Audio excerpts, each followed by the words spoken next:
ಕನ್ನಡದ ಮೊಟ್ಟ ಮೊದಲ ಸ್ಯಾಟಲೈಟ್ ವಾಹಿನಿ, ಕನ್ನಡ ಕಿರುತೆರೆಯಲ್ಲಿ ಹಲವು ಪ್ರಥಮಗಳ ಸರದಾರ, ಕನ್ನಡ ಮನರಂಜನಾ ಕ್ಷೇತ್ರದಲ್ಲಿ ತನ್ನದೇ ಛಾಪನ್ನ ಮೂಡಿಸಿರುವಂತ ಉದಯ ವಾಹಿನಿಯ ಹೆಗ್ಗುರುತಾಗಿ ಗೌರವದಿಂದ ಪ್ರೀತಿಯಿಂದ ಹೃದಯ ಪೂರ್ವಕವಾಗಿ ಕೊಡ್ತಾ ಇರುವಂತಹ ಉದಯ ಕನ್ನಡಿಗ 2025 ಪುರಸ್ಕಾರ. ಸಾಹಸ ಯಶಸ್ಸಿಗೆ ಮೂಲ, ಯಶಸ್ಸು ಸಾಧನೆಗೆ ಮೂಲ. ತಮ್ಮ ಸಾಧನೆ ಮೂಲಕ ಕರ್ನಾಟಕದ ಕೀರ್ತಿ ಪತಾಕೆಯನ್ನ ಮುಗಿಲೆತ್ತರಕ್ಕೆ ಆರಿಸಿದವರು ಸಾವಿರಾರು. ಅವರೆಲ್ಲರ ಪ್ರತಿನಿಧಿಯಾಗಿ ವಿವಿಧ ಕ್ಷೇತ್ರಗಳ ಸಾಧಕರನ್ನ ಗೌರವಿಸಿ ಪುರಸ್ಕರಿಸುವಂತ ಸಾರ್ಥಕ ಕಾರ್ಯಕ್ರಮ ಇದು. Udaya TV presents Udaya Kannadiga 2025.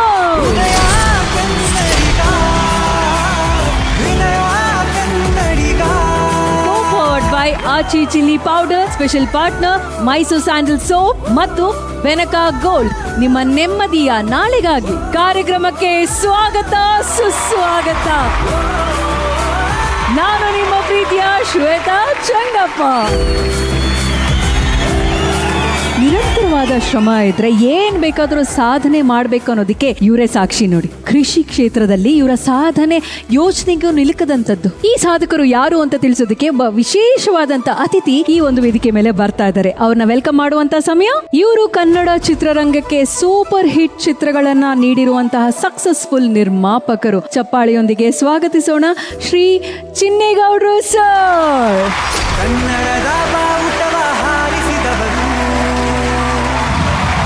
ಕರುನಾಡ ಕೀರ್ತಿಯ ಹೇಳಿಸಿದವರು, ಎದೆಯ ಉಪ್ಪಿಸಿ ಹೇಳು, ಎದೆಯ ಕನ್ನಡ ಕೇಳು. ಸರ್, ಕಾರ್ಯಕ್ರಮಕ್ಕೆ ಸ್ವಾಗತ. ಉದಯ ಕನ್ನಡಿಗ 2025 ಉದಯ ವೇದಿಕೆಗೆ ಬಂದಿದ್ದೀರಾ ಸರ್, ಹೇಗೆ ಅನಿಸ್ತಾ ಇದೆ ನಿಮ್ಗೆ? ಮಾಯಾಲೋಕಕ್ಕೆ ಬಂದಂಗೆ ಆಗುತ್ತೆ ನಮ್ಗೆ. ತುಂಬ ಖುಷಿ ಆಯಿತು. Thank you very much. Thank you sir, thank you. Mahalinga Nayak Amai ಅಂತ. ಒಂದು ಹನಿ ನೀರಿನ ಕನಸು, 40 ವರ್ಷಗಳ ಸತತ ಹೋರಾಟ, 6 ಸೋಲುಗಳು ಕಂಡರೂ ಛಲ ಬಿಡದೆ ಭೂಮಿಯ ಒಡಲಿನಿಂದ 7ನೇ ಬಾರಿ ನೀರು ಉಕ್ಕಿಸಿದ ಜಲಗಾರ ಮಹಾಲಿಂಗ ನಾಯಕ ಅಮೈ ಕೃಷಿಕ. ಇವರು ಕೃಷಿ ಕ್ಷೇತ್ರದಲ್ಲೇ ಬದುಕು ಕಂಡವರು. ಕೃಷಿಗಾಗಿ ನೀರು ಹುಡುಕುತ್ತಾ ಹೊರಟು ಭೂಮಿಯ ಆಳವನ್ನೇ ಏಕಾಂಗಿಯಾಗಿ ಬಗೆದವರು. ದಕ್ಷಿಣ ಕನ್ನಡ ಜಿಲ್ಲೆ ಬಂಟ್ವಾಳ ತಾಲೂಕಿನ ಅಡ್ಯನಡ್ಕ ಹುಟ್ಟೂರು. ಜನಿಸಿದ್ದು 1945ರಲ್ಲಿ. ಶಾಲೆಯ ಮೆಟ್ಟಿಲು ಹತ್ತಿದವರಲ್ಲ. ಚಿಕ್ಕ ವಯಸ್ಸಿನಿಂದಲೇ ಭೂರಹಿತ ಕೃಷಿ ಕೂಲಿ ಕಾರ್ಮಿಕರಾಗಿ ಕೆಲಸ. ಅಡಿಕೆ ಮರ ಹತ್ತಿ ಮದ್ದು ಹೊಡೆಯುವುದು, ಫಸಲು ಕೊಯ್ಯುವುದು, ತೆಂಗಿನ ಮರ ಹತ್ತಿ ಕಾಯಿ ಕೀಳುವುದು ಇವರಿಗೆ ಬದುಕು. ಮಹಾಬಲ ಭಟ್ ಎಂಬ ಸಹೃದಯಿ 2 ಎಕರೆ ಜಮೀನು ಕೊಟ್ಟಿದ್ದು ಇವರ ಜೀವನದ ದೊಡ್ಡ ತಿರುವು.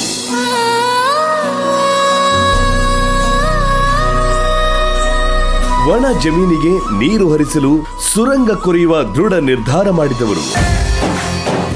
ಪ್ರಾಣಾಪಾಯ ಲೆಕ್ಕಿಸದೆ ಏಕಾಂಗಿಯಾಗಿ ಕೊರೆದ 30 ರಿಂದ 60 ಮೀಟರ್ ಉದ್ದದ 6 ಸುರಂಗ ವ್ಯರ್ಥ.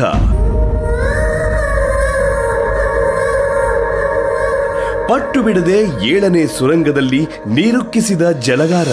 ಅಂತರ್ಜಲ ಹೆಚ್ಚಿಸಲು ಸುತ್ತಲಿನ ಬೆಟ್ಟಗಳಲ್ಲಿ 300ಕ್ಕೂ ಹೆಚ್ಚು ಇಂಗುಗುಂಡಿ ತೋಡಿದ ಜಲಜ್ಞಾನಿ.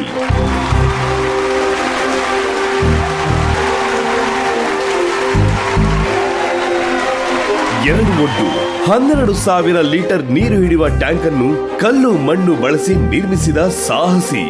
ಕರಾವಳಿಯ ಭಗೀರಥ ಎಂದೇ ಜನಜನಿತ. ಈ ವಿನಮ್ರ ಕೃಷಿಕ ಭಾರತ ಸರ್ಕಾರದಿಂದ ಪದ್ಮಶ್ರೀ ಪುರಸ್ಕೃತ.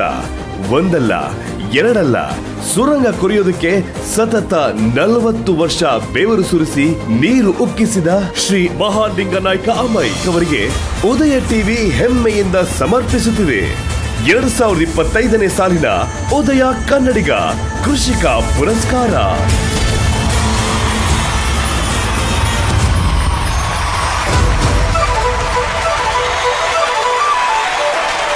ಎದೆಯ ಉಪ್ಪಿಸಿ ಹೇಳು, ಹೃದಯ ಕನ್ನಡ ಕೇಳು. ನಮ್ಮ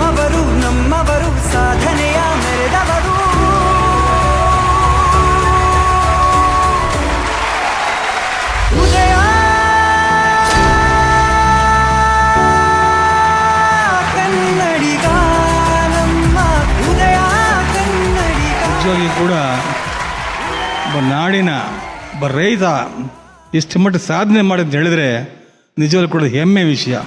ರೈತನಾಗಿದ್ದುಕೊಂಡು ಪದ್ಮಶ್ರೀ ಅವಾರ್ಡ್ ಪ್ರಶಸ್ತಿ ತಗೊಂಡು ಉಳುಮೆ ನನ್ನ ಜೀವನ, ಉಳುಮೆ ನನ್ನ ಬದುಕು ಅಂತ ಭಾವಿಸಿ ಮಾಡಿದಂಥ ಧೀಮಂತ ವ್ಯಕ್ತಿ ಈ ಮಹಾಲಿಂಗ ನಾಯಕರವರಿಗೆ ಈ ಪ್ರಶಸ್ತಿ ನೀಡ್ತಾ ಇರೋದು ನಮ್ಗೆ ನಿಜವಾಗಿ ಕೂಡ ಅಭಿನಂದನೆ ಸಲ್ಲಿಸ್ತಾ ಇದ್ದೀನಿ. ಜೈ ಹಿಂದ್, ಜೈ Karnataka. Thank you so much sir. ನಮ್ಮ ಕಾರ್ಯಕ್ರಮಕ್ಕೆ ಬಂದು ಇವರಿಗೆ ಪ್ರಶಸ್ತಿನ ಕೊಟ್ಟಿದ್ದು ತುಂಬ ಖುಷಿ ಆಯಿತು ಸರ್. Thank you so much. ಮೊದಲು ನನ್ನ ಮಾತನ್ನ ಶುರು ಮಾಡೋದಕ್ಕಿಂತ ಮುಂಚೆ ನನಗೆ ಆಶೀರ್ವಾದ ಮಾಡಿ. ಆಕ್ಚುಲಿ ಹೇಳಬೇಕು ಅಂತಂದ್ರೆ ಒಂದು ತಪಸ್ಸಂತಾನೆ ಹೇಳ್ಬೋದು. ನಿಜವಾದ ತಪಸ್ಸಿಗೆ ಸಿಕ್ಕಂತ ಪ್ರಶಸ್ತಿ ಉದಯ ಕನ್ನಡಿಗ 2025 ಅವಾರ್ಡ್ಸ್. ನಿಮ್ಗೆ ಎಷ್ಟು ಖುಷಿ ಆಗ್ತಿದೆ? ಖುಷಿಯಾಗಿದೆ. ಉದಯ ಚಾನಲ್ ನಮ್ಮ ಇಲ್ಲಿಗೆ ಕರೆದಕ್ಕೆ ಒಳ್ಳೆ ಖುಷಿಯಾಗಿದೆ. ಅದೇ ಹೊಸ ವರ್ಷದ ಶುಭಾಶಯ ನಿಮ್ಮ ಎಲ್ಲರಿಗೂ ನಾನು ಕೊಡ್ತೇನೆ. ಆಗಬೇಕು ಎಲ್ಲರಿಗೂ ಶುಭಾಶಯ. ಬಟ್ಟೆ ಮನೆಗೆ ಕೆಲಸಕ್ಕೆ ಹೋಗಿಕೊಂಡಿದ್ದೆವು.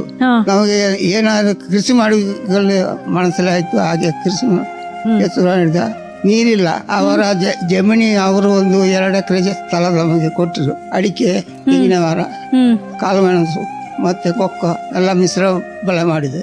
ಒಂದು 3 ವರ್ಷ ಎಲ್ಲಿಂದ ನೀರು ತಂದು ಕುಡ್ದದು. ಅದು ಸಮತಟ್ಟು ಮಾಡಿ ಅದರ ನಂತರ ನೀರು ಸಿಕ್ಕಿದ ಮೇಲೆ ಇದೆಲ್ಲ ಈಗ ಎಲ್ಲರೂ ಗುರುತಿಸಿದ್ದಾರೆ.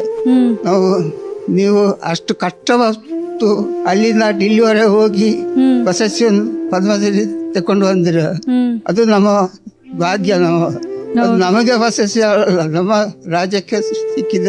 ಇವರು ಪಡ್ಕೊಂಡಿರುವಂತ ಪ್ರಶಸ್ತಿ ನಮ್ಮ ರಾಜ್ಯಕ್ಕೆ ಸಿಕ್ಕಂತ ಪ್ರಶಸ್ತಿ ಅಂತ ಎಷ್ಟು ದೊಡ್ಡ ಮನಸ್ಸಲ್ಲಿ ಹೇಳ್ತಾ ಇದ್ದಾರೆ ಇವರು. ಈಗ ನೀವ್ ಈ ತರ ಒಂದ್ ಕೆಲಸ ಮಾಡೋದಕ್ಕೆ ಹೊರಟಿದ್ದೀರಾ ಅನ್ನುವಾಗ ಜನ ಏನೇನೆಲ್ಲ ಮಾತಾಡ್ತಾ ಇದ್ರು? ಮಾಡುವಾಗ ಎಲ್ಲರೂ ತಮಾಷೆ ಮಾಡ್ಲಿಕ್ಕೆ ಶುರು ಮಾಡಿದ್ದಾರೆ. ಆ ಬೆಟ್ಟದಲ್ಲಿ ಏನು ಮಾಡ್ತಾರೆ ಅವರು, ನಾನು ನೋಡ್ಬೇಕು ಅದರಲ್ಲಿ ಬೆಟ್ಟದಲ್ಲಿ ಏನು ಆಗ್ತದೆ ನೋಡ್ಬೇಕು. ಜಗ್ಲಿಲ್ಲ ನೀವು? ಹೌದು. ನಿಜವಾಗ್ಲೂ ತುಂಬಾ ಖುಷಿ ಆಯ್ತು. ಈ ವೇದಿಕೆಯ ಗೌರವವನ್ನ ನೀವು ಹೆಚ್ಚಿದ್ದೀರಾ ಅಪ್ಪಾಜಿ. ಥ್ಯಾಂಕ್ ಯು ಅಪ್ಪಾಜಿ. ಜೋರಾದ ಚಪ್ಪಾಳೆ. ಉದಯ ಕನ್ನಡ